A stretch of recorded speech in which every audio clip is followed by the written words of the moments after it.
Dernière volonté de Jean Fortin Laine pour son salut. Dernière volonté de Jean Fortin Laine pour son salut. 14 octobre 1571 Saint-Martin-de-la-Place, Maine-et-Loire, France. En marge, nota, que le dicte de fin. A ordonné estre dicte pour.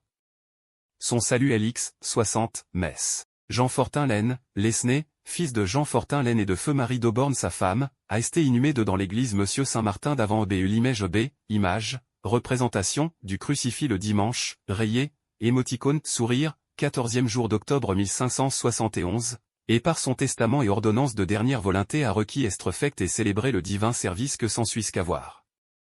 Procession vespre vigile des morts et litanie. 3 messes solennelles dictes en haute voix. Et le nombre de 100 messes en basse voix. Le tout en la dicte église Saint-Martin de la place ce que a esté fect.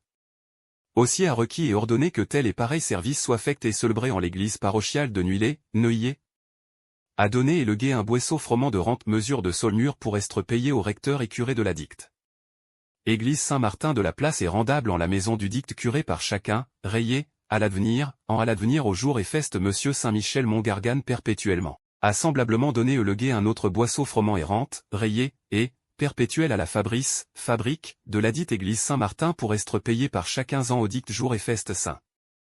Michel Montgargane au procureur de la dicte Fabrice pour aider à l'entretenement de la célébration de la messe de Monsieur Saint-Sébastien laquelle a accoutumé estre dicte par chacun dimanche en la dicte église entre la première et grande messe du dicte jour de dimanche et a obligé certaines choses et riteaux à l'entretenement et continuation des dictes de boisseaux froment de rente comme du tout à pair par le testament du dicte défunct passé et reçu par, rayé, Ung.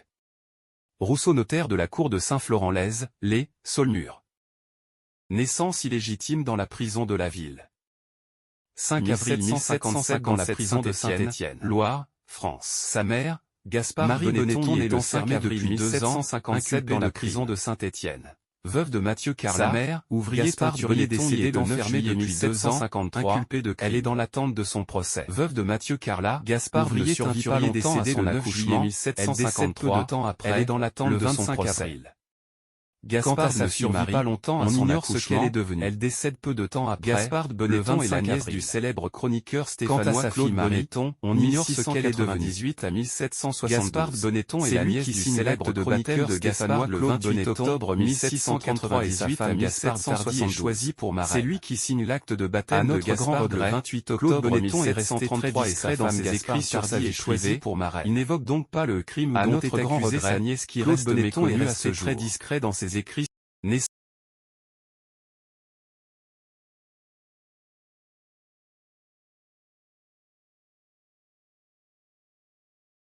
Baptême de géant, dont le père est de la Petite Égypte.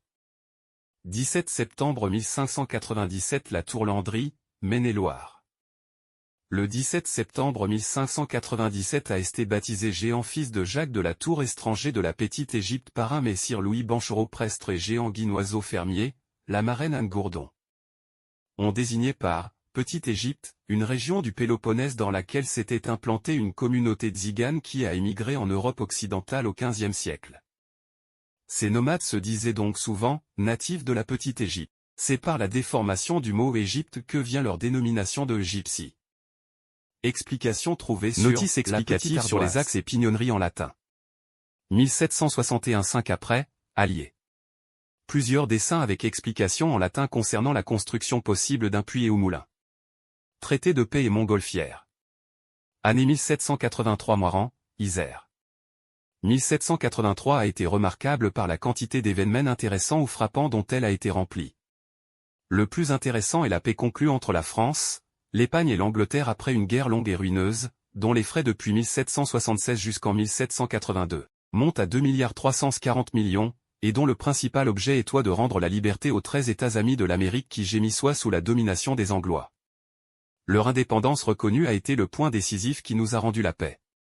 Un événement singulier, plus propre à amuser qu'à intéresser est la découverte qu'on a fait cette année du fameux ballon aérostatique qui occupe en ce moment tous les oiseux, les curieux et les physiciens. Traité de paix et montgolfière. 1783 Moiran, Isère. L'année 1783 a été remarquable par la quantité d'événements intéressants ou frappants dont elle a été remplie. Le plus intéressant est la paix conclue entre la France, l'Espagne et l'Angleterre après une guerre longue et ruineuse, dont les frais depuis 1776 jusqu'en 1782 montent à 2,340 milliards, et dont le principal objet est de rendre la liberté aux 13 États amis de l'Amérique qui gémissoient sous la domination des Anglois. Leur indépendance reconnue a été le point décisif qui nous a rendu la paix. Un événement singulier, plus propre à amuser qu'à intéresser, est la découverte qu'on a fait cette année du fameux ballon aérostatique qui occupe en ce moment tous les oiseux, les curieux et les physiciens.